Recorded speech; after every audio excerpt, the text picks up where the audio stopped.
어머니, 왜 저에게 말씀 안 하셨어요? 왜? 미안하다.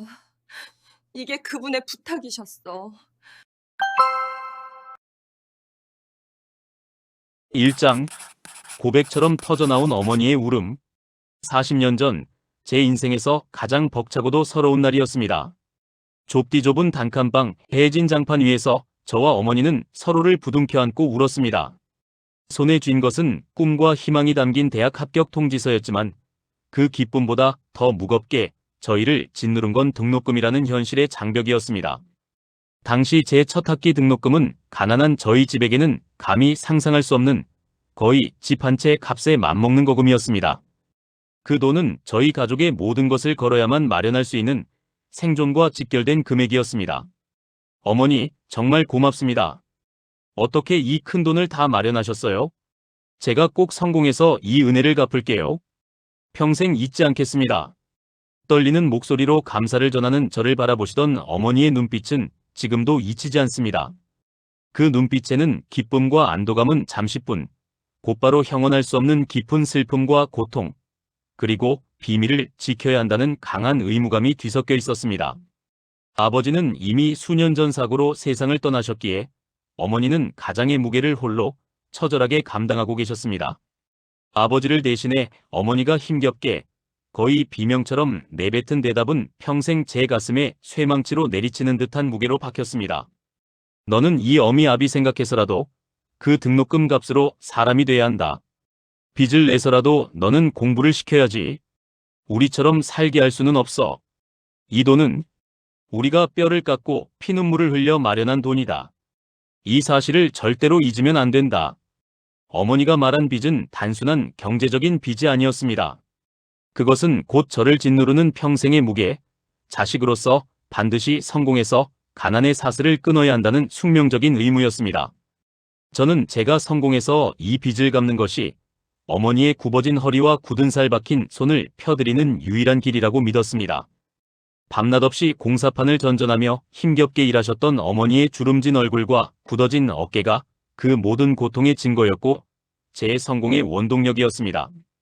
그날의 빚진 마음과 죄송함이 평생 저를 채찍질하는 가장 강력한 힘이었습니다.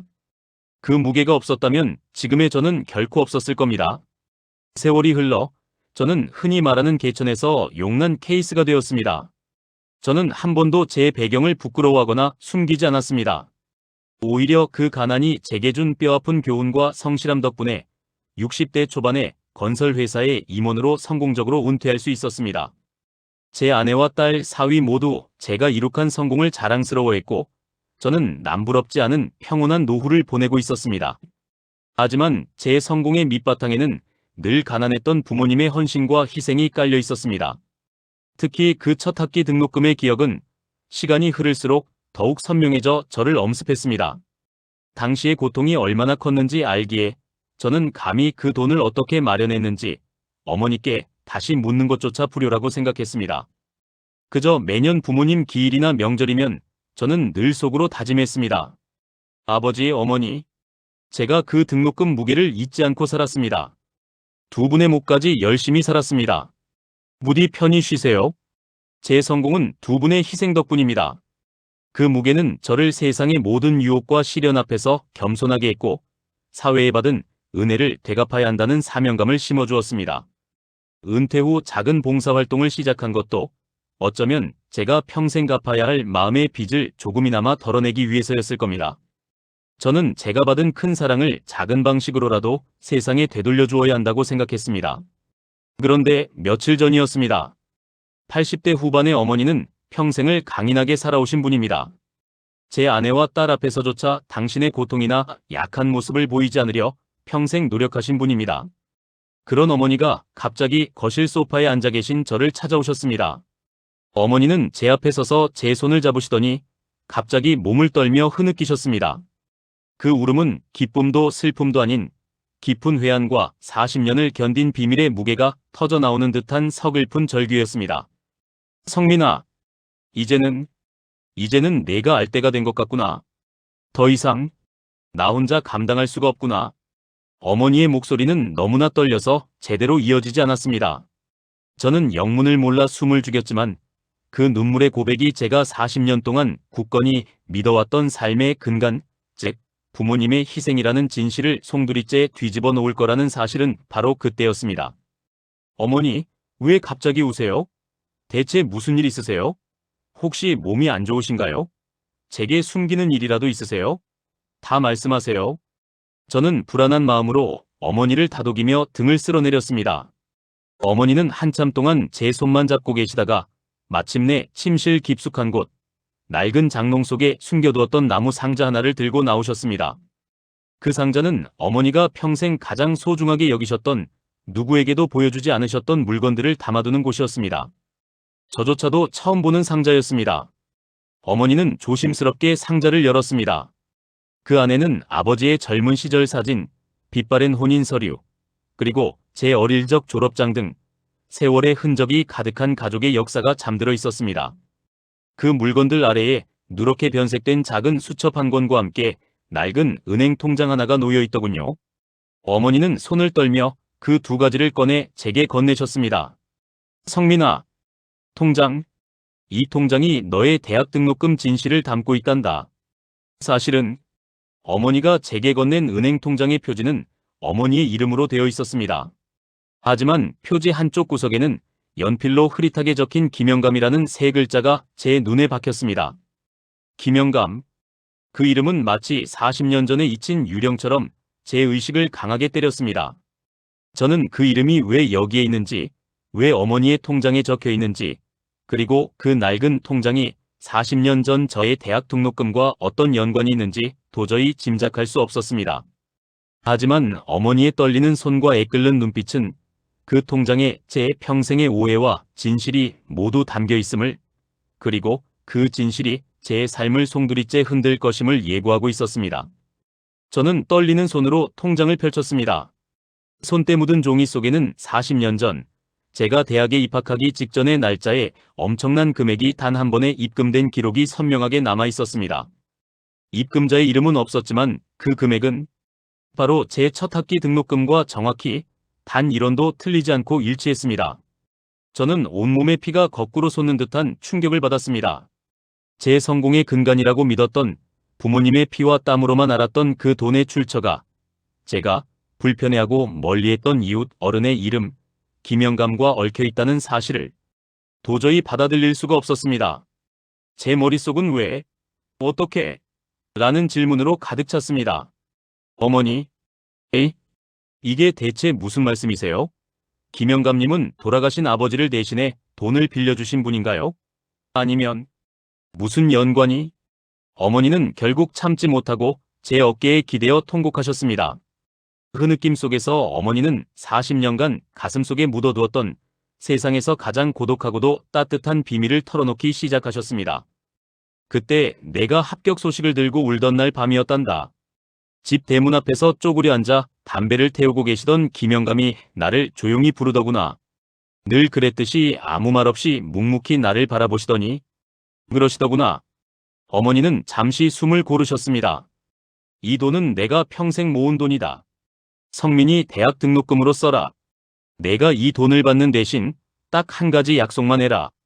절대로 성민이에게 내 어미 아비가 빚을 내서 마련했다고 말해라. 익명으로 해라. 이놈이 은혜 갚는다고 찾아올까 무섭다. 내게는 아무도 찾아오지 않는 게 좋다. 라고 하더구나. 돌려받을 생각 없으니 영원히 비밀로 해달라고. 저는 충격으로 인해 몸을 가눌 수 없었습니다. 제가 평생을 부모님의 뼈를 깎는 희생으로 알았던 그 등록금이 바로 그 김영감님의 자신의 전 재산에 가까운 익명 기부였던 것입니다. 늘 낡은 작업복을 입고 끼니를 근근히 때우며 사셨던 그분이 수십 년간 한 푼 두 푼 모아왔던 전부를 자신이 늘 무심히 지나치던 이웃집 아이의 미래에 대가 없이 심지어 감사를 거부하며 걸었던 겁니다. 그날 저는 처음 알았습니다. 제가 40년 동안 감사하고 죄송해했던 대상, 즉 부모님의 희생은 여전히 크고 진실했지만 그 이면에는 제가 외면했던 또 다른, 그리고 훨씬 더 고독한 희생의 주인공이 있었다는 것을. 저를 향한 부모님의 사랑은 당연한 것이었지만 그분의 사랑은 세상이 알지 못하는 가장 깊고 고독한 형태의 무건의 배려였습니다. 어머니는 통장과 함께 낡은 수첩을 펼쳐 보이셨습니다. 수첩 첫 장에는 역시 김영감이라는 이름과 함께 날짜별로 다음과 같은 짧은 기록이 적혀 있었습니다. 성민이 놈 대학 합격 소식 들음. 잘 됐다. 10월 27일 등록금 전달. 비밀 유지 약속. 성민이 놈 혹시라도 인사하러 올까봐 당분간 피할 것. 그 짧은 기록은 제 가슴을 후벼 팠습니다. 그분은 저의 기쁨을 멀리서나마 알고 계셨고 그 기쁨을 지켜주기 위해 당신의 평생을 바치셨던 것입니다. 저를 외면했던 것이 아니라 저의 감사조차도 부담스러워 일부러 피하고 계셨던 그분의 깊은 진심이 40년 만에 제게 도착한 것입니다. 2장 평생의 빚과 무게. 저는 흔히 말하는 개천에서 용난 케이스였습니다. 흙수저 출신이었지만 명문사학을 졸업하고 건설회사의 엘리트 코스를 밟아 임원까지 올랐습니다. 60대 초반에 은퇴한 저는 부족함 없이 살고 있으며 제 아내와 딸 사위도 남들이 부러워하는 가정을 이루었습니다. 사회적으로 성공한 인생이라는 평을 들었지만 제 성공의 밑바탕에는 늘 가난했던 부모님의 헌신과 희생이 굳건히 깔려 있었습니다. 특히 첫 학기 등록금. 그것은 단순한 돈의 액수가 아니라 제가 짊어져야 할 평생의 정신적 부채이자 제 삶을 규정하는 원칙이었습니다. 40년 전 어머니의 눈물 젖은 빚을 내서라도 너는 공부를 시켜야지라는 말은 제게 족쇄이자 동시에 가장 강력한 동력이었습니다. 저는 그 빚의 무게를 덜기 위해 남들보다 2배, 3배 더 뛰었습니다. 대학 시절부터 아르바이트를 밥 먹듯이 했고 입사 후에는 주말도 반납하며 일에 매진했습니다. 제 삶의 모든 선택과 노력은 그 등록금의 무게, 즉 부모님의 숭고한 희생에 반드시 보답해야 한다는 강박적인 의무감에서 비롯되었습니다. 직장 생활 내내 저는 사치와 낭비를 경계했습니다. 성공을 이룬 후에도 검소한 생활을 고수했습니다. 혹시라도 제가 나태해지거나 방탕한 생활을 하게 되면 부모님의 그 숭고한 희생이 물거품이 될 것만 같았기 때문입니다. 어머니의 굽어진 허리와 굳은 살 박힌 손을 떠올리면 어떤 힘든 순간에도 다시 일어설 수 있었습니다. 내가 그 등록금 값으로 사람이 돼야 한다는 어머니의 목소리가 늘 제 귓가에 울렸습니다. 저는 제 성공이 오롯이 부모님의 헌신과 저의 노력으로 이루어졌다고 굳게 믿었습니다. 이 믿음은 저의 자존감이자 제 삶의 가장 중요한 정체성이었습니다. 여보, 당신은 이제 임원까지 지냈는데 이제 좀 편하게 살아요. 봉사도 좋지만 너무 무리하지 말고요. 가끔은 당신만을 위해서도 살아야죠. 은퇴 후 아내는 제게 종종 이렇게 말했습니다. 그러나 저는 편히 쉴 수가 없었습니다. 작은 봉사활동을 시작한 것도 어쩌면 제가 평생 갚아야 할 마음의 빚을 조금이나마 덜어내기 위해서였을 겁니다. 저는 제가 받은 큰 사랑을 작은 방식으로라도 세상에 되돌려 주어야 한다고 생각했고 특히 어려운 환경의 학생들을 돕는 지역 장학 사업에 적극적이었습니다. 그 아이들을 볼 때마다 가난했던 저의 과거와 저를 일으켜 세운 부모님의 헌신이 겹쳐 보였기 때문입니다. 그 아이들이 저처럼 희망의 끈을 놓지 않기를 바랐습니다. 매년 부모님 기일이나 명절이 되면 저는 늘 공원 묘지를 찾아갔습니다. 술 한 잔을 올리고 묵묵히 기도했습니다. 그 순간 저는 가장 진실된 저 자신이 되었습니다. 아버지, 어머니, 제가 그 등록금 무게를 잊지 않고 살았습니다. 두 분 덕분에 제가 이렇게 잘 살고 있습니다. 부디 편히 쉬세요. 제가 이룬 모든 것은 두 분의 희생 덕분입니다. 저는 제 삶이 부모님의 헌신으로 만들어진 가난을 이겨낸 효자의 스토리라고 굳게 믿었습니다. 그 믿음은 제 자부심의 근원이자 제 정체성이었습니다. 제 삶 전체가 그 빚을 갚아나가는 과정이었고 그것이 곧 저의 정의였습니다. 그런데 며칠 전 어머니가 보여주신 그 낡은 은행 통장과 김영감이라는 세 글자는 제 평생의 믿음을 근본부터 뒤흔들었습니다. 통장에 찍힌 40년 전의 입금 기록은 제가 평생 짊어지고 살았던 빚의 무게의 출처가 제가 오해하고 멀리했던 이웃 어른에게서 비롯되었다는 참혹하고도 충격적인 진실을 증언하고 있었습니다. 40년 동안 저는 제 삶의 가장 중요한 기반이 부모님의 피와 땀이라고 확신했습니다. 하지만 그 진실은 절반의 진실이었고 나머지 절반은 제가 평생 외면했던 한 고독한 어른의 숭고한 희생이었습니다. 이 사실은 저를 지탱해왔던 모든 논리와 감정을 무너뜨렸습니다. 어머니는 눈물을 멈추지 못하셨습니다. 그녀의 어깨는 죄책감으로 떨렸고 저는 그 떨림 속에서 어머니의 복잡한 감정들을 읽을 수 있었습니다. 당신은 40년간 비밀을 지키는 고독함 속에서 얼마나 괴로우셨을까? 성민아, 40년 동안 이 비밀을 지키는 게 나한테는 너의 성공보다 더 무거운 짐이었단다. 내가 혹시라도 내 부모의 고생을 알게 되면 더 열심히 살까 해서. 그리고 김영감님과의 약속 때문에 평생을 숨겨왔다. 나를 용서해다오. 이제야 너에게 짐을 덜어주는구나. 어머니의 변명은 어머니를 위한 것이기보다 저를 더 열심히 살게 하려던 어머니의 깊고 간절한 사랑이었다는 것을 알 수 있었습니다. 아들이 혹시라도 등록금 때문에 방황하거나 좌절할까봐, 혹은 등록금의 출처를 알고 부담을 느껴 공부를 그만둘까봐 어머니는 차라리 당신이 악역을 자처하셨던 것입니다. 하지만 그 사랑 때문에 저는 감사해야 할 사람에게 감사를 전하지 못했고 그분의 희생을 40년간 다른 사람의 몫으로 돌려버렸습니다. 제가 평생을 바쳐 갚고자 했던 빚의 실체가 전혀 다른 곳에 있었다는 사실은 제 존재 자체를 부정하는 듯한 고통을 안겨주었습니다. 저는 통장을 움켜쥐었습니다. 평생의 빚이 갑자기 증발한 것 같은 공허함과 함께 그 빚이 전혀 예상치 못한 곳에서 왔다는 충격, 그리고 김영감님에 대한 이유 모를 죄책감과 배신감이 복합적으로 밀려왔습니다. 제가 성공했다고 믿었던 제 삶의 스토리가 사실은 가장 중요한 주연 배우의 이름이 빠진 채 쓰여진 허구였다는 사실이 너무나 고통스러웠습니다.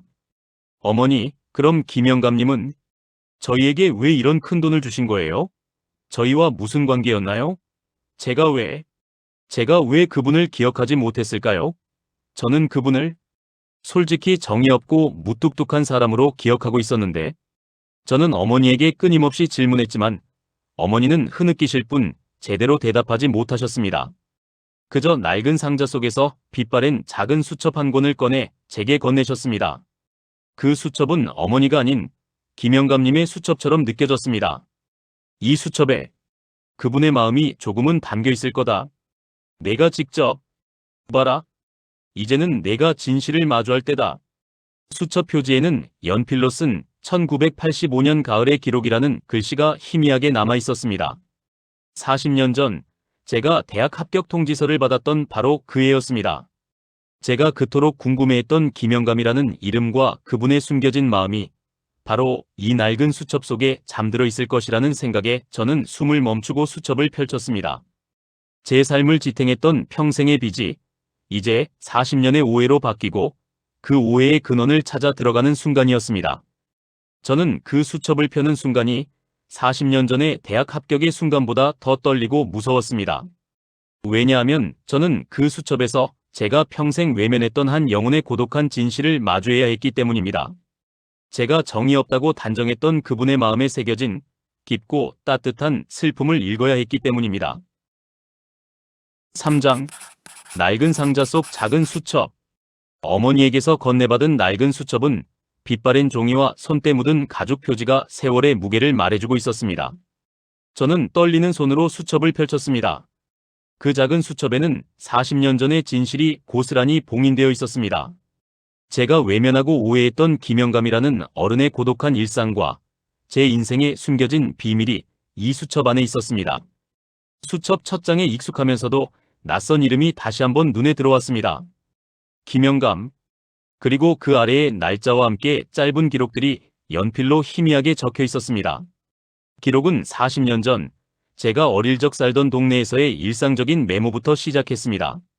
공장 작업 12시간, 저녁은 소주 한 병과 김치로, 허리가 쑤시다 등 고독하고 힘든 노동자의 삶이 느껴지는 짧은 문구들이었습니다. 하지만 그 평범한 기록들 사이에서 유난히 저와 관련된 듯한 메모들이 제 시선을 붙잡았습니다.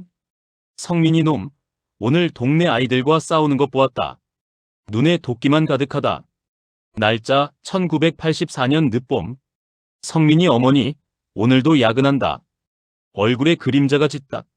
쌀이라도 한 포대 몰래 넣어줄까 망설임. 날짜 1984년 초겨울. 성민이 놈, 참고서 들고 늦게까지 공부하는 것 보았다. 저놈은 성공할 것이다.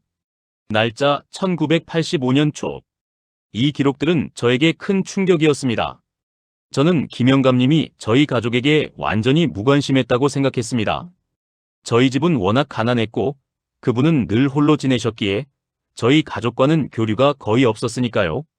제가 인사를 해도 묵묵히 고개만 끄덕일 뿐이었고 늘 낡은 작업복을 입고 담배 연기를 뿜으며 지나치던 분으로만 기억했습니다. 그런데 이 수첩의 기록은 그분이 멀리서 저를 관찰하고 저희 가족의 고통을 함께 지켜보고 있었다는 사실을 말해주고 있었습니다. 제가 그분을 무뚝뚝하고 정이 없는 사람이라고 단정했던 그 시간 내내 그분은 저희 가족을 조용히 바라보고 계셨던 것입니다. 저는 수첩을 넘기며 숨을 쉬기가 힘들었습니다. 기록은 1985년 가을로 접어들면서 더욱 구체적이 되었습니다. 제가 대학 합격 통지서를 받았던 바로 그 시점입니다. 성민이 놈 대학 합격 소식 들음. 잘 됐다. 날짜 1985년 10월 초. 성민이 어머니에게 쌀 한 포대 전함. 거절하는 것 겨우 설득함. 날짜 1985년 10월 27일. 등록금 문제. 어머니 얼굴이 촛불처럼 꺼져간다. 내가 도와야 한다. 날짜 1985년 11월 초. 은행 다녀옴. 평생 모은 돈. 망설일 것 없다. 이 돈은 성민이 놈의 미래다. 날짜 1985년 11월 중순. 성민이 어머니에게 통장 전달. 비밀 유지 약속. 절대 성민이 놈에게 말하지 말 것. 은혜 갚는다고 찾아올까 무섭다. 날짜 1985년 11월 25일. 저는 이 기록들을 읽으면서 온몸에 전율을 느꼈습니다. 김영감님은 제가 대학에 합격했다는 소식을 듣고 진심으로 기뻐하셨습니다.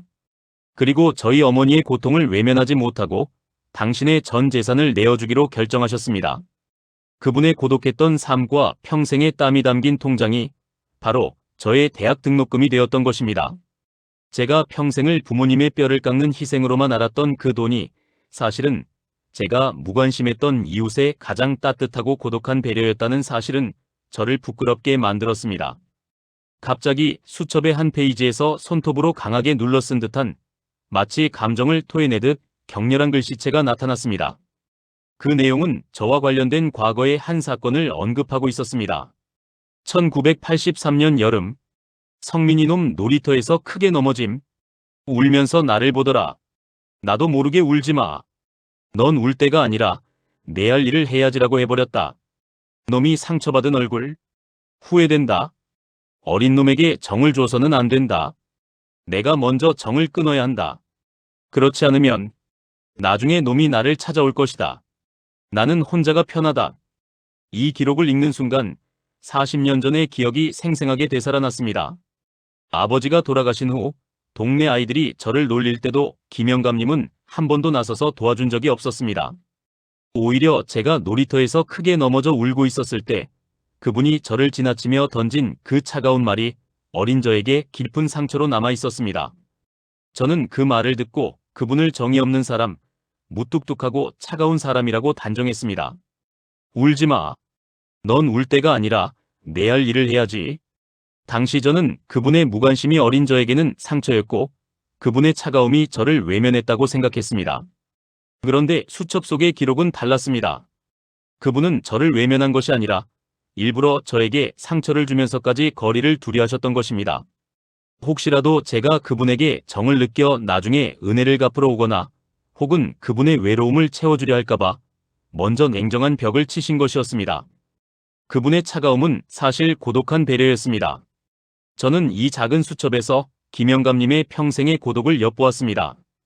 그분은 혼자 지내셨고 아마도 자녀나 가족에게 해주고 싶었던 사랑을 멀리서 바라보던 이웃집 아이에게 익명의 기부라는 방식으로 조용히 베풀고자 하셨던 것 같습니다. 이때 어머니가 제 옆에서 훌쩍이며 입을 열었습니다. 김영감님은 젊은 시절 사고로 자식과 아내를 모두 잃었단다. 평생을 그 죄책감과 슬픔 속에서 혼자 사셨지. 너를 볼 때마다 돌아가신 당신의 자식이 겹쳐 보였을 거라고 하더구나. 내가 대학에 합격했다는 소식을 듣고는 내가 이놈에게 아버지 노릇이라도 잠시 해줘야겠다 하셨단다. 단 한 번도 누구에게도 당신의 사연을 털어놓지 않으셨는데 내게는 눈물을 보이시더구나.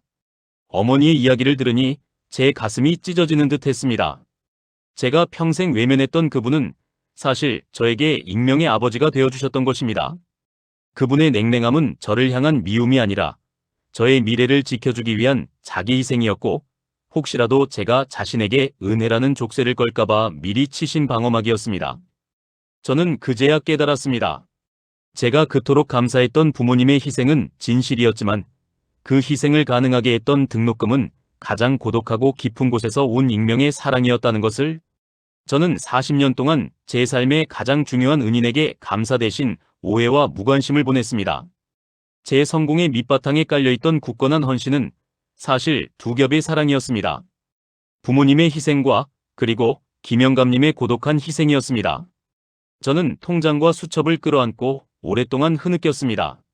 제가 평생을 부모님의 헌신을 기리며 살았던 것처럼 이제는 그분의 고독한 사랑과 희생을 기리며 살아야 한다는 무거운 책임감이 밀려왔습니다.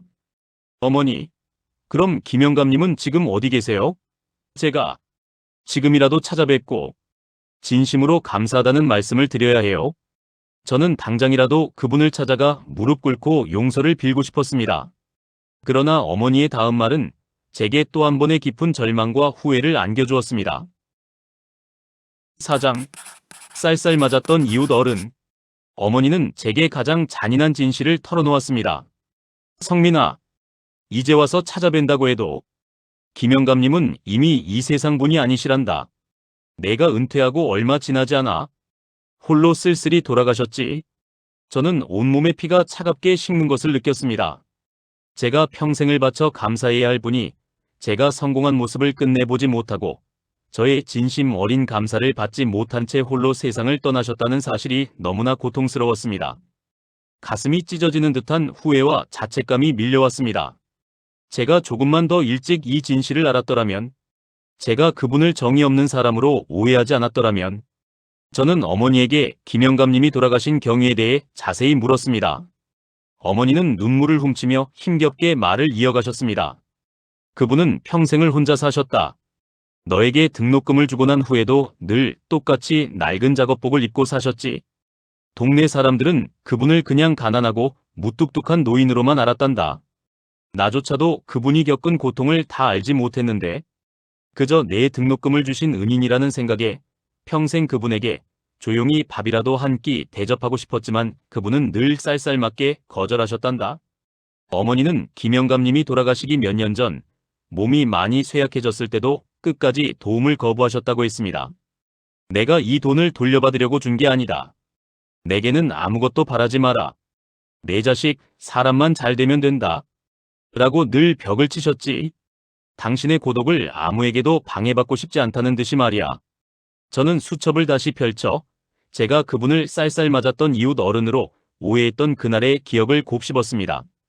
제가 어릴 적 아버지가 돌아가신 후 동네 아이들은 저를 애비 없는 자식이라며 놀려댔습니다.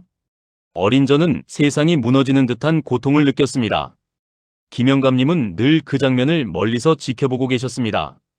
저는 그분이 한 번이라도 저를 도와주기를 바랐지만 그분은 늘 묵묵히 담배만 피우셨습니다.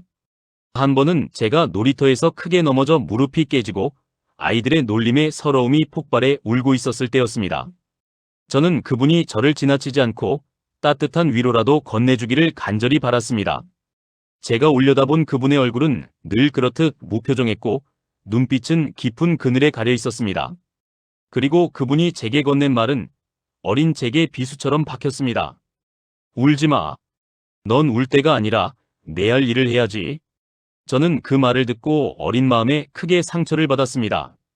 정이 없는 사람, 냉혈한이라고 생각했습니다. 저희 집이 가난해서 무시하는 거라고 오해했습니다. 그래서 그 후로는 그분을 의도적으로 피했고 그분에게 인사를 건네는 일조차 하지 않았습니다. 그분의 존재는 제게 어둠의 그림자와 같았습니다. 그런데 수첩 속의 기록, 내가 먼저 정을 끊어야 한다. 그렇지 않으면 나중에 놈이 나를 찾아올 것이다. 나는 혼자가 편하다. 라는 그분의 글을 보니 그분의 마음이 180도 다르게 느껴졌습니다. 그분의 쌀쌀맞음은 저를 향한 미움이 아니라 자신을 향한 깊은 벌이자 저를 지켜주기 위한 처절한 벽이었던 것입니다. 김영감님은 이미 자식과 아내를 잃은 고통을 겪은 후였습니다. 그분은 저에게 정을 주고 제가 성장하는 모습을 지켜보면서 또다시 잃는 고통을 겪고 싶지 않으셨을 것입니다. 또한 제가 당신에게 은혜를 갚으려는 부담을 지게 하는 것 역시 원치 않으셨습니다. 그래서 가장 효과적인 방법으로 냉정함을 택했던 것입니다. 바로 그때였습니다. 저는 그분의 진심을 깨달았습니다. 어머니, 그럼 그분이 저에게 하신 말씀, 내 할 일을 해야 한다는 말씀도 사실은 저를 비난한 게 아니었군요. 저를 진심으로 응원하고 격려하신 거였어요. 저에게 울고 있을 시간이 없으니 꿈을 향해 나아가라는 말씀이었어요. 어머니는 고개를 끄덕이셨습니다. 그분은 늘 너를 멀리서 지켜봤단다. 내가 가난 때문에 기죽어 있는 것을 가장 안타까워하셨지. 그분이 너에게 해줄 수 있는 건 물질적인 도움뿐만 아니라 정신적으로 강해지라는 무언의 지지였을 거다. 저는 그분이 40년 전에 제게 던진 그 짧은 한마디가 사실은 세상에서 가장 따뜻하고 무게감 있는 격려였음을 깨달았습니다. 제가 그분의 냉랭한 태도 뒤에 숨겨진 진심을 읽지 못하고 평생 그분을 오해하며 살았다는 사실이 너무나 후회스러웠습니다. 제가 임원으로 승진했을 때 명절에 고향 동네에 찾아가 어려운 이웃들에게 작은 선물이라도 돌리곤 했습니다. 그때마다 저는 김영감님을 찾아뵈어야 하나 잠시 망설였지만 정이 없는 분인데 괜히 부담만 드릴까 하는 생각에 늘 그분을 제외했습니다. 제가 베풀었던 작은 친절마저도 정작 저의 가장 큰 은인에게는 전달되지 못했던 것입니다. 그분은 제가 성공한 모습을 멀리서나마 보셨을 텐데 얼마나 고독하고 조용히 저를 지켜보셨을까 생각하니 목이 메었습니다. 어머니는 마지막으로 낡은 수첩 사이에 끼워져 있던 접힌 종이 한 장을 꺼내 저에게 주셨습니다. 김영감님이 등록금을 전할 때 어머니에게 함께 건넨 쪽지였습니다. 단 3줄의 짧은 글이었습니다. 성민이 놈 좋은 학교 간다니 됐다. 내 자식에게 못해준 것 이놈에게라도 해주고 싶었다. 이놈이 나중에라도 나를 찾아오지 않도록 절대 비밀로 해라. 이 돈은 돌려받을 생각 없다. 저는 그 글을 읽고 결국 울음을 터뜨렸습니다. 그분은 저에게서 어떤 보상도, 감사도, 심지어 재회조차 원하지 않으셨습니다. 그분의 희생은 완벽하게 익명이었고 완벽하게 조건 없는 사랑이었습니다. 40년 동안 제가 쌓아올린 성공의 탑이 사실은 이 고독하고 따뜻한 종이 조각 위에 서 있었다는 것을 깨달은 순간이었습니다. 이제 제가 갚아야 할 빚은 부모님의 희생에 대한 것이 아니라 이 익명의 어른이 베푼 숭고한 사랑과 고독에 대한 것이었습니다. 하지만 그분은 이미 이 세상에 안 계셨습니다. 5장 은행 비밀 통장의 정체. 어머니가 건넨 낡은 은행 통장과 김영감님의 수첩, 그리고 그분의 필체가 담긴 쪽지까지. 이 3가지 유품은 40년 동안 제가 믿어왔던 진실을 산산조각 냈습니다. 저는 눈물과 콧물로 얼룩진 얼굴로 다시 한번 어머니의 이름으로 된 그 낡은 통장을 자세히 들여다보았습니다. 통장에는 40년 전의 희미하지만 선명한 기록이 남아 있었습니다. 1985년 11월 25일 현금 입금, 금액 제 첫 학기 등록금과 정확히 일치하는 액수. 그 금액은 당시 저희 집이 감히 엄두조차 낼 수 없었던 거금이었고 어머니가 빚을 냈다고 했던 바로 그 돈이었습니다. 저는 통장의 입금 기록을 손가락으로 짚으며 그날 밤 어머니가 김영감님을 만났던 상황을 머릿속으로 생생하게 재구성했습니다. 어머니는 제가 대학 합격 통지서를 들고 환희에 찼던 그날 밤 집 대문 앞에서 김영감님을 만났을 것입니다. 어머니는 가난 때문에 등록금을 마련하지 못해 울고 있었을 것이고 늘 그림자처럼 저희 가족을 지켜보던 김영감님은 그 고통을 외면할 수 없었을 것입니다. 그때 김영감님이 통장을 내밀면서 나를 보는데 눈이 붉게 충혈되어 계셨단다. 평소에 무뚝뚝하고 쌀쌀맞은 모습은 온데간데없고 마치 당신의 모든 것을 포기하는 듯한 슬픈 표정이셨지? 어머니는 흐느끼시며 그날의 상황을 설명하셨습니다.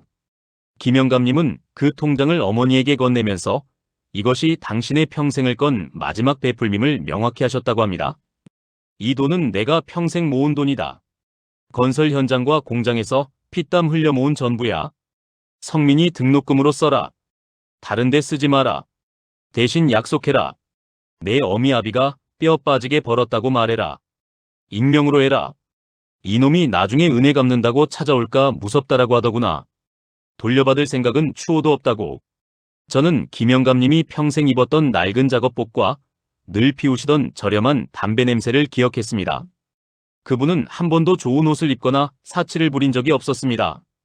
그분의 삶은 철저히 검소했고 그 검소함의 이유가 바로 이 통장 안에 이 아이저의 미래를 위해 모아놓은 돈 때문이었다는 사실을 깨달았습니다. 그분은 자신에게는 한없이 인색했지만 제가 대학에 갈 수 있는 길을 열어주는 일에는 당신의 전 재산을 아낌없이 내어주셨습니다. 통장에는 그 금액이 입금된 후 어머니가 실제로 그 돈을 인출하여 제 대학 등록금으로 납부한 기록이 고스란히 남아 있었습니다. 그리고 그 통장은 그 이후로 단 한 번도 사용되지 않은 채 어머니의 가장 깊은 비밀과 함께 40년 동안 장롱 속에 잠들어 있었던 것입니다. 어머니는 이 통장을 당신의 이름으로 받았지만 표지에 김영감이라고 연필로 흐릿하게 적어두셨습니다. 그것은 어머니가 당신의 양심에 새긴 은인의 이름이었을 것입니다. 평생 그분을 잊지 않으려, 그리고 그분의 은혜를 당신의 희생으로 덮어야 한다는 무거운 약속을 상기시키기 위해 적어두셨던 것이었습니다. 나는 그분과의 약속을 어길 수가 없었다. 내가 그 돈을 내 부모의 피땀이라고 믿고 열심히 살았고 결국 성공했으니까 나는 그게 그분의 뜻을 따른 거라고 생각했단다. 이제야 이 비밀을 털어놓는 날을 용서해다오 성민아. 어머니는 저에게 용서를 구했지만 저는 어머니를 원망할 수 없었습니다. 어머니 역시 그분의 깊은 뜻을 따르려 했던 고독한 희생자였으니까요. 어머니는 당신의 아들이 희망을 잃지 않고 성공하는 모습을 보는 것이 김영감님에게 보답하는 유일한 길이라고 믿으셨을 것입니다. 어머니의 선의의 거짓말 덕분에 저는 오늘날 이 자리에 설 수 있었습니다. 하지만 저를 괴롭힌 것은 그 40년의 오해와 제가 그분에게 드리지 못한 감사의 말이었습니다. 제가 평생을 바쳐 갚고자 했던 마음의 빚의 진짜 수혜자가 이미 세상을 떠나셨다는 사실은 제 가슴을 짓눌렀습니다. 저는 다시 김영감님의 쪽지를 꺼내 읽었습니다. 성민이 놈, 좋은 학교 간다니 됐다. 내 자식에게 못해준 것, 이놈에게라도 해주고 싶었다. 이놈이 나중에라도 나를 찾아오지 않도록 절대 비밀로 해라. 이 돈은 돌려받을 생각 없다. 내 자식에게 못해준 것. 이 한 문장이 김영감님의 고독했던 삶을 압축하고 있었습니다. 자녀를 잃고 홀로 된 그분의 깊은 슬픔과 후회가 저를 향한 익명의 사랑으로 승화되었던 것입니다. 저는 그분에게 돈을 받은 것이 아니라 아버지의 역할과 잃어버린 가족의 따뜻함을 받은 것이었습니다. 그분은 저에게 울지 마, 내 할 일을 해야지라고 차갑게 말했지만 그 뒤에서는 저의 미래를 위해 당신의 전부를 내어주고 계셨던 것입니다. 그분은 제가 당신을 은인으로 알게 되어 혹시라도 부담을 느끼거나 가족이라는 감정으로 당신의 외로운 삶을 방해할까 봐 두려워하셨습니다. 그분의 가장 큰 배려는 자신이 준 사랑의 대가를 바라지 않는 것이었습니다. 저는 그 통장을 제 가슴에 끌어안았습니다. 이 통장은 단순한 돈의 기록이 아니라 한 고독한 영혼이 베푼 가장 숭고하고 순수한 사랑의 증명서였습니다. 제가 평생을 부모님의 희생에 감사하며 살아왔듯이 이제는 이 통장에 담긴 익명의 김영감님의 사랑과 고독을 기리며 살아야 한다는 것을 깨달았습니다. 하지만 늦었습니다. 제가 그분을 찾아가 감사의 눈물을 흘릴 기회는 영원히 사라졌습니다. 저는 40년 동안 제 인생의 가장 큰 은인에게 감사조차 전하지 못한 불효자였습니다. 이 고통스러운 진실은 제게 평생의 짐이 될 것 같았습니다. 제가 갚아야 할 것은 빚이 아니라 40년 동안 쌓인 후회였습니다. 6장 40년의 오해, 가슴을 치는 후회.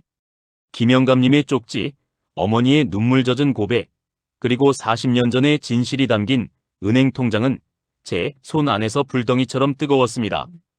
저는 온몸의 피가 거꾸로 솟는 듯 했습니다. 그동안 제가 부모님에게 느꼈던 감사함의 크기만큼 김영감님에게는 죄송함과 후회, 그리고 격렬한 자책이 몰려왔습니다. 제가 평생을 정이 없는 사람, 무뚝뚝하고 차가운 사람이라고 오해했던 그분의 진심이 제 대학 입학 통지서에 새겨져 있었던 것입니다. 저는 더 이상 감정을 주체할 수 없었습니다. 40년간 억눌렸던 충격과 미안함, 그리고 저의 무지에 대한 분노가 한데 뒤섞여 폭발했습니다. 어머니, 왜 저에게 말씀 안 하셨어요? 왜? 제가 그분을 얼마나 오해하며 살았는지 아세요? 제가 그분을 얼마나 멀리했는지 아세요? 저를 평생 외면했던 사람이라고 생각했는데 그분이 저의 은인이셨는데 제가 어떻게 그분에게 단 한 번의 감사 인사도 없이 살 수 있었던 겁니까? 저는 소리를 질렀습니다. 제 목소리는 울분으로 갈라졌고 눈에서는 뜨거운 눈물이 쏟아졌습니다. 이 분노는 어머니를 향한 것이라기보다는 진실을 보지 못했던 저 자신의 어리석음에 대한 것이었습니다. 저는 제 성공에 도취되어 눈앞에 펼쳐진 현실만을 믿었을 뿐 그 이면에 숨겨진 고독한 진실을 탐색하려 하지 않았던 것입니다. 어머니는 제 발작적인 반응에 놀라셨지만 이내 제게 다가와 무너지는 저를 안아주셨습니다. 어머니의 어깨는 죄책감과 연민으로 떨리고 있었습니다. 용서해다오 성민아. 나는 그분과의 약속을 지켜야 한다고 생각했다. 그분이 너에게 은혜를 갚으라는 부담을 주기 싫다고 하셨으니 이 비밀을 영원히 묻어두는 것이 그분의 뜻을 따르는 것이라고 믿었다. 그리고 내가 내 부모의 고생을 알게 되면 더 열심히 살까 해서 내 아들이 절망하지 않기를 바랐단다. 그분의 깊은 뜻을 따랐다고 생각했다. 용서해다오. 어머니의 눈물은 진실했습니다.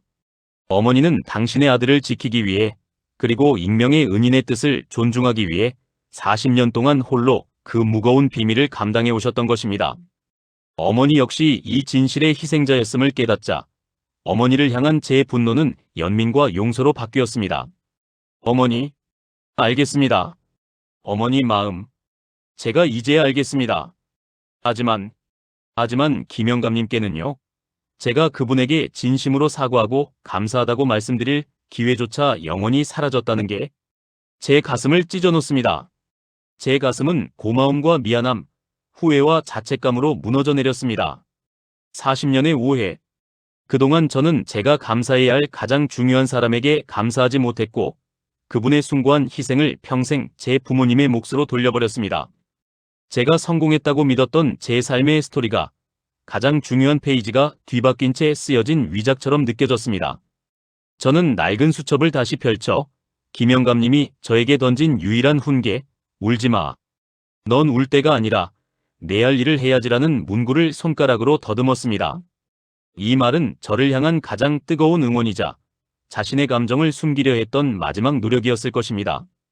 그분은 저에게 정을 주지 않음으로써 제가 당신에게 갚아야 할 은혜라는 짐을 지지 않게 하려 했던 것입니다. 이 얼마나 고독하고 깊은 사랑입니까? 저는 그 자리에서 벌떡 일어났습니다. 어머니, 김영감님 묘소가 어디 계세요? 제가 지금 당장 찾아뵙고 무릎 꿇고 용서를 빌어야겠습니다. 늦었지만 제 진심을 전해야 해요. 어머니는 고개를 떨구셨습니다. 성민아, 너무 괴로워하지 마라. 그분은 내가 이렇게 성공해서 잘 사는 모습만으로도 이미 은혜를 다 갚았다고 생각하실 거다. 그분은 너의 감사가 아니라 너의 성공을 바라셨으니. 하지만 저는 그럴 수 없었습니다.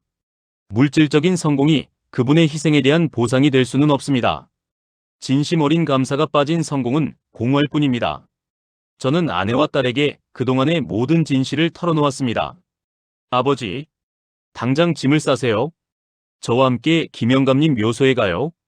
늦었지만 저희 가족 모두가 함께 감사드려야 해요.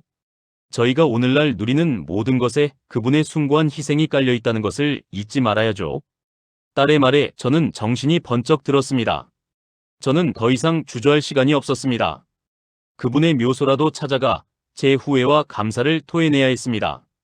그것이 제가 40년의 오해를 풀고 이 고독한 은인에게 보답할 수 있는 유일한 길이었습니다. 그날 밤 저는 처음으로 제가 짊어지고 살았던 빚의 정체가 사랑이었음을 알았습니다. 그리고 그 사랑에 보답할 수 있는 유일한 길은 당신이 베푼 그 익명의 사랑을 세상에 다시 돌려주는 것뿐이라는 깨달음을 얻었습니다. 하지만 그 깨달음과 함께 저는 평생 제가 가장 고마워해야 할 사람에게 감사를 전할 기회를 영원히 잃었다는 고통스러운 운명을 마주해야 했습니다. 7장. 고독했던 어른의 숨겨진 마음. 김영감님의 쪽지를 읽고 어머니에게서 그분의 비극적인 과거를 전해들은 저는 깊은 슬픔에 잠겼습니다. 김영감님은 단순히 저에게 등록금을 기부한 은인이 아니라 자신의 잃어버린 삶의 일부를 저를 통해 되찾고 싶어 했던 고독한 아버지였습니다. 이 추가적인 진실은 40년의 오해를 완전히 걷어내고 그분의 행동에 담긴 깊고 복잡한 감정선을 이해하게 해주었습니다. 어머니는 낡은 통장 안에서 접힌 종이 한 장을 꺼내 저에게 주셨을 때 이미 모든 것을 각오하고 계셨을 것입니다. 그 쪽지는 단순한 메모가 아니라 김영감님의 가장 내밀하고 고독한 고백이었습니다. 성민이 놈, 좋은 학교 간다니 됐다. 내 자식에게 못해준 것, 이놈에게라도 해주고 싶었다. 이놈이 나중에라도 나를 찾아오지 않도록 절대 비밀로 해라. 이 돈은 돌려받을 생각 없다. 저는 이 글을 읽고 결국 울음을 터뜨렸습니다. 특히 내 자식에게 못해준 것, 이놈에게라도 해주고 싶었다는 문구가 제 가슴을 강하게 후려쳤습니다. 어머니가 조심스럽게 알려주신 바에 따르면 김영감님은 젊은 시절 불의의 사고로 아내와 어린 아들을 한꺼번에 잃었다고 합니다. 그 충격으로 평생을 고독하게 사셨고 당신의 삶이 멈춘 듯한 절망 속에서 스스로를 고립시키셨다고 했습니다. 제가 대학 합격 소식을 들고 기뻐하던 그 시점, 김영감님은 저에게서 아마도 당신의 아들의 미래를 보셨을 것입니다. 자신이 해보지 못한 아버지의 역할을 멀리서나마 익명의 그림자처럼 제게 해주고 싶으셨던 겁니다. 그분에게 이 등록금은 단순한 기부가 아니라 잃어버린 가족에게 바치는 속죄이자 헌사와 같았을 것입니다. 그분의 고독과 사랑이 얼마나 깊었는지는 이놈이 나중에라도 나를 찾아오지 않도록 절대 비밀로 해라는 구절에서 극명하게 드러났습니다. 보통 은혜를 베푼 사람은 감사나 보답을 기대하기 마련입니다. 그러나 김영감님은 저의 감사조차도 거부하셨습니다. 그분은 왜 그렇게까지 철저하게 익명을 고집하셨을까요? 돌려받을 부담을 주기 싫어서 저의 가난한 환경을 누구보다 잘 아셨기에 이 돈이 저에게 빚이나 의무가 되어 짐이 되는 것을 원치 않으셨습니다. 오직 제가 학업에만 전념하여 성공하기를 바라셨던 것입니다. 고독을 지키기 위해서 만약 제가 그분의 은혜를 알게 되어 찾아온다면 그분은 다시 관계를 맺어야 하고 그 관계 속에서 다시 잃을 것을 만들게 될까봐 두려워하셨을 것입니다. 당신의 상처를 건드리고 싶지 않으셨던 것입니다. 그분에게는 세상의 정을 끊고 홀로 지내는 것이 고통을 견디는 유일한 방식이었을지도 모릅니다. 제가 어릴 적 놀이터에서 울고 있을 때 그분이 제게 건넨 울지마. 넌 울 때가 아니라 내 할 일을 해야지라는 차가운 말은 이제 와서 보니 그분이 저에게 건넨 유일한 진심 어린 응원이자 스스로에게 하는 다짐이었을 것입니다. 그분은 저에게 감정적으로 얽매이지 않으려 일부러 쌀쌀맞게 대하셨고 그 냉정한 태도 덕분에 저는 평생 그분을 오해하며 그분에게 은혜를 갚아야 한다는 부담 없이 자유롭게 성공할 수 있었습니다. 저는 제 삶을 돌아보았습니다. 제가 늘 굳게 믿고 살았던 부모님의 뼈를 깎는 희생이라는 큰 오해는 이제 이웃, 어른의 고독하고 깊은 익명의 사랑이라는 더욱 크고 아름다운 깨달음으로 바뀌었습니다. 제가 40년 동안 감사해야 할 사람을 잘못 알았다는 사실은 고통스러웠지만 그 고통 뒤에는 김영감님의 숭고한 정신이 주는 깊은 울림이 있었습니다. 제가 그분을 찾아갈 기회는 영원히 사라졌지만 그분의 고독하고 깊은 마음은 제 삶에 선명하게 새겨졌습니다. 그분은 저에게 돈을 주신 것이 아니라 저의 미래와 자존감을 주신 것이었습니다. 그리고 진정한 어른의 사랑과 배려가 무엇인지 가장 조용하고 익명적인 방식으로 가르쳐 주셨습니다. 어머니는 제게 속삭였습니다. 김영감님은 내가 성공해서 훌륭한 사람이 됐다는 소식을 듣고는 남몰래 조용히 기뻐하셨단다. 내가 혹시라도 봉사를 하거나 좋은 일을 했다는 소식을 들을 때마다 나에게 와서 아무 말 없이 따뜻한 차 한 잔을 마시고 가시곤 했지. 그게 그분에게는 유일한 보상이었을 거야. 그분은 내가 은혜 갚는다고 찾아오는 것보다 내가 그 등록금 값으로 사람이 되는 것을 보길 원하셨단다. 이 말을 듣자 저는 김영감님에게 받은 빚을 갚는 유일한 방법은 제가 받은 익명의 사랑을 또 다른 익명의 누군가에게 전달하는 것뿐이라는 것을 깨달았습니다. 그분의 고독한 희생을 헛되이 하지 않는 것, 그것이 제가 그분에게 드릴 수 있는 가장 진실된 감사가 될 것입니다. 저는 그날 밤 40년 전 어머니가 저에게 빚을 이야기했을 때처럼 다시 한번 통곡했습니다. 그 울음은 후회의 울음이자 늦었지만 마침내 깨달은 진정한 사랑에 대한 경의의 울음이었습니다. 저는 결심했습니다. 김영감님이 저에게 주신 익명의 사랑이 저를 성공하게 했듯이 이제 저도 그분의 뜻을 이어받아 누군가에게 익명의 김영감이 되어 주어야 한다고. 이 고독했던 어른의 숨겨진 마음은 제 남은 삶의 가장 큰 좌표가 될 것이었습니다. 바로 그때였습니다. 제가 평생의 빚을 갚으려 했던 대상이 바뀌는 순간 제 삶의 방향도 완전히 바뀌어야 한다는 강렬한 사명감을 느꼈습니다. 저는 더 이상 과거의 오해에 갇힐 수 없었습니다. 이제는 김영감님의 숭고한 뜻을 기리고 그분의 익명의 사랑을 증명하는 삶을 살아야 했습니다. 8장 늦었지만 간절한 묵념. 어머니의 고백을 통해 40년의 오해를 풀고 저는 더 이상 집에 머무를 수 없었습니다. 온몸을 지배하는 후회와 자책감은 저를 어디론가 이끌었습니다. 저는 그날 바로 어머니께 김영감님이 잠들어 계신 공동묘지의 위치를 물었습니다. 어머니는 제가 너무 괴로워하는 모습을 보며 주저하셨지만 결국 저와 아내, 딸에게 묘지의 위치를 알려주셨습니다. 다음 날 아침 일찍 저는 아내와 딸과 함께 차를 몰아 공동묘지를 찾아갔습니다. 늦어도 한참 늦은 길이었지만 제 평생의 가장 중요한 은인에게 감사와 용서를 구하는 길이었기에 그 어떤 길보다 간절하고 엄숙했습니다. 산 중턱에 자리 잡은 묘지는 한눈에 봐도 쓸쓸해 보였습니다. 40년 전 낡은 작업복 차림으로 홀로 계시던 그분의 모습처럼 그분의 봉분 역시 주변의 화려한 묘비들 사이에서 조용하고 외롭게 잠들어 있었습니다. 저는 봉분 앞에서 털썩 무릎을 꿇었습니다. 늦어도 너무 늦은 재회였습니다. 40년 동안 저는 이분을 정이 없고 무뚝뚝한 이웃으로 오해했고 그분의 존재를 외면하며 살았습니다. 그리고 이제 와서야 이분이 제 삶 전체를 지탱해준 익명의 아버지였다는 것을 깨달았습니다. 김영감님, 제가 너무 늦게 알았습니다. 40년 동안 저는 제가 받은 가장 크고 숭고한 은혜를 다른 사람에게 돌렸습니다.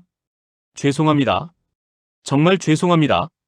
저는 봉분을 붙잡고 통곡했습니다. 제 어깨는 죄책감과 후회로 들썩였고 눈물은 멈추지 않고 흘러내려 메마른 땅을 적셨습니다. 제가 평생을 갚아도 모자랄 빚은 부모님의 희생이 아니라 바로 이 고독한 봉분 아래 잠들어 계신 분의 조건 없는 사랑이었다는 사실이 저를 고통스럽게 했습니다. 제가 오늘날 이렇게 살 수 있었던 건 영감님의 희생 덕분입니다. 제가 성공한 모습 혹시 멀리서라도 보셨는지요? 영감님께서 원하셨던 대로 저는 그 등록금 값으로 사람이 되려 노력하며 살았습니다. 하지만 정작 제 삶의 가장 중요한 은인께는 인사 한번 드리지 못했습니다. 제가 어릴 적 영감님께 했던 무례와 오해를 부디 용서해 주십시오. 아내와 딸 역시 제 옆에서 눈물을 흘리며 묵념했습니다. 딸은 제가 어릴 적 김영감님에게 받았던 울지 임마, 내 할 일을 해야지라는 말을 듣고 할아버지 김영감님의 숭고한 뜻을 이제야 이해했다고 했습니다. 할아버지, 저희 아버지를 지켜주셔서 감사합니다. 저희 가족 모두가 할아버지의 은혜를 평생 잊지 않겠습니다. 아내와 딸의 진심 어린 감사가 늦게나마 김영감님께 전달되기를 간절히 바랐습니다. 그분의 희생은 저희 가족 세대 전체의 삶을 바꾸어 놓았기 때문입니다. 그분은 저에게 대학 교육의 기회를 주셨을 뿐만 아니라 가난 속에서도 자존감을 잃지 않고 꿋꿋하게 일어설 수 있는 정신적 토대를 마련해 주셨습니다. 저는 묘소 주변을 깨끗하게 정리했습니다. 잡초를 뽑고 봉분 위에 흙을 다독였습니다. 아무도 찾지 않아 쓸쓸해 보이던 묘소에 40년 만에 처음으로 가족의 정성과 사랑이 닿았습니다. 그분의 삶은 고독했을지라도 그분의 마지막 안식처는 이제 저희 가족의 진심 어린 감사로 채워졌습니다. 저는 한참 동안 그곳에 머물며 김영감님의 수첩과 쪽지를 다시 읽었습니다. 내 자식에게 못해준 것, 이놈에게라도 해주고 싶었다. 그분은 저를 자식처럼 생각하셨고 그 사랑은 대가를 바라지 않는 가장 순수한 형태였습니다. 그날 저는 처음 알았습니다. 진정한 사랑과 희생은 눈에 보이는 화려함 속에 있는 것이 아니라 세상의 시선이 닿지 않는 가장 고독하고 외진 곳에서 피어난다는 것을. 그리고 그 진실은 40년이라는 긴 세월을 돌아 제 삶의 가장 크고 아름다운 깨달음으로 찾아왔습니다. 묘소를 떠나기 전 저는 김영감님의 봉분 앞에서 다시 한번 깊이 고개를 숙였습니다. 영감님, 제가 받은 이 은혜, 돌려받을 생각 없으시다는 그 깊은 뜻을 제가 따르겠습니다. 하지만 제가 받은 이 사랑을 제 삶 속에서 썩히지 않고 영감님의 이름으로 세상에 다시 베풀겠습니다. 영감님처럼 익명으로 아무 데가 없이 베풀겠습니다. 제 삶 전체를 지탱했던 부모님의 희생이라는 큰 오해는 마침내 이웃 어른의 고독하고 깊은 사랑이라는 진정한 이해로 대체되었습니다. 저는 그분에게서 진정한 어른의 사랑과 배려가 무엇인지 배웠습니다. 이제 저는 평생을 갚아야 할 빚이 아니라 평생을 이어가야 할 숭고한 유산을 안고 돌아가는 길이었습니다. 이 늦은 재회는 저에게 큰 후회를 안겨주었지만 동시에 제 남은 삶의 방향을 영원히 바꾸어 놓을 강렬한 사명감을 심어주었습니다. 김영감님의 고독한 희생이 헛되지 않도록 저는 이제 누군가에게 익명의 김영감이 되어주는 삶을 살고자 다짐했습니다. 9장 평생의 감사와 새로운 다짐. 묘소에서 돌아온 후 제 삶은 완전히 새로운 국면을 맞이했습니다. 40년 동안 제 성공의 근간이라고 믿었던 오해가 풀리자 저는 큰 혼란과 함께 깊은 깨달음을 얻었습니다. 이제 제가 갚아야 할 빚은 더 이상 부모님께 죄송했던 마음이 아니었습니다.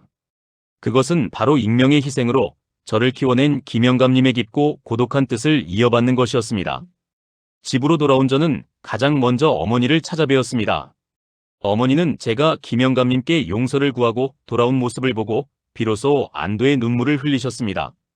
성민아, 이제야 내 마음의 짐을 덜었구나. 김영감님이 얼마나 기뻐하실까. 내가 잘 사는 모습을 보길 그분은 평생 바라셨단다.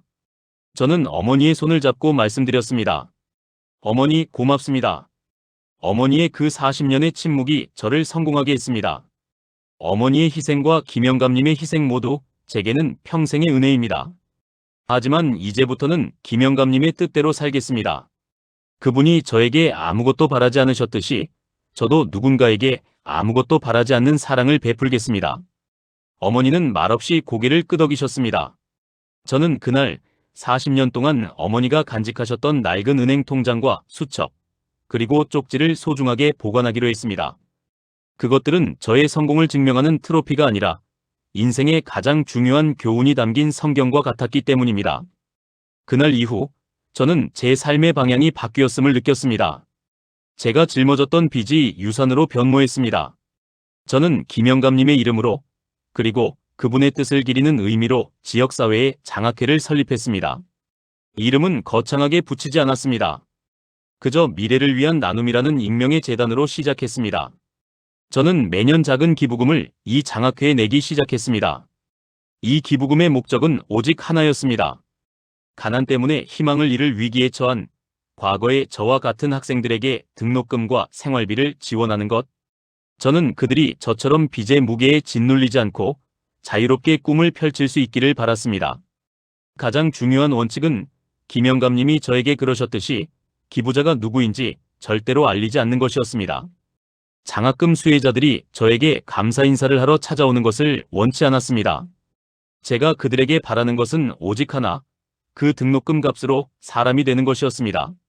저는 김영감님이 저에게 주신 그 익명의 사랑이 어떤 대가를 바라는 순간 그 의미가 퇴색된다는 것을 깊이 깨달았습니다. 돌려받을 생각 없이 베풀었던 그분의 고독한 사랑을 익명으로 누군가에게 다시 전달하는 것이 제가 그분의 은혜에 보답하는 유일한 길이었습니다. 제 봉사활동은 이제 이전보다 훨씬 깊고 진정성 있는 의미를 가지게 되었습니다.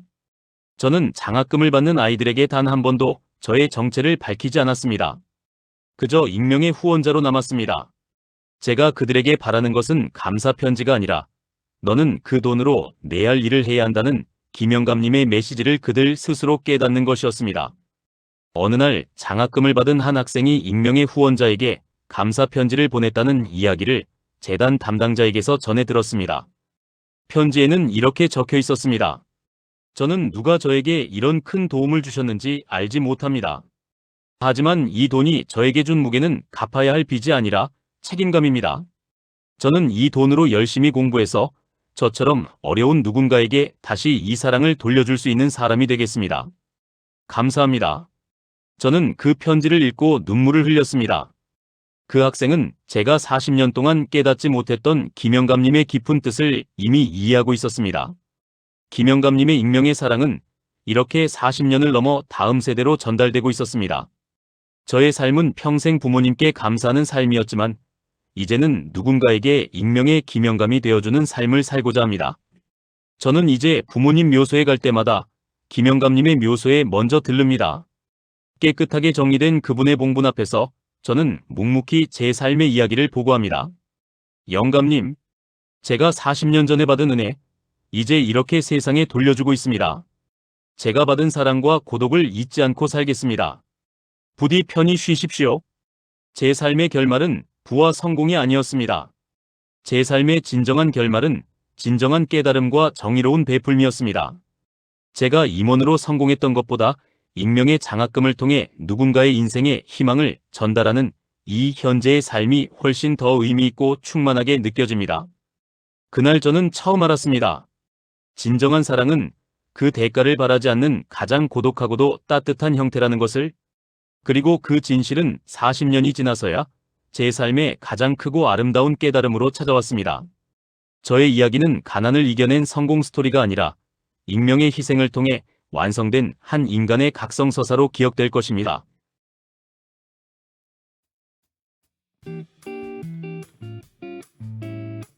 지금까지 라디오 황혼 인생 사연이었습니다. 좋아요, 댓글, 구독, 알림 설정은 콘텐츠 제작에 큰 힘이 됩니다. 다음에 새로운 사연으로 다시 뵙겠습니다.